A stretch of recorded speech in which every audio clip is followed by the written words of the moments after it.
on account of demands of students who were contacting me, saying that after the issuance of the circular by the Goa University, which promised them marks or credits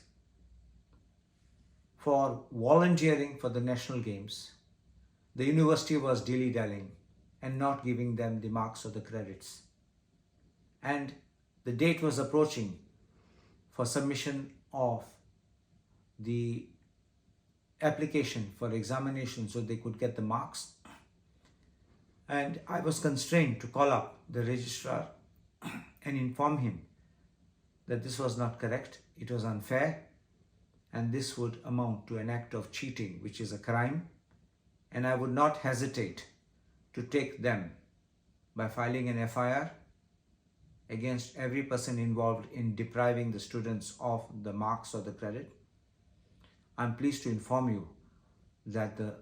registrar responded to me the next day by a WhatsApp message saying that the issue has been resolved, that he spoke to the Vice Chancellor and the university has agreed to give them the marks or the credits, and the students have got relief.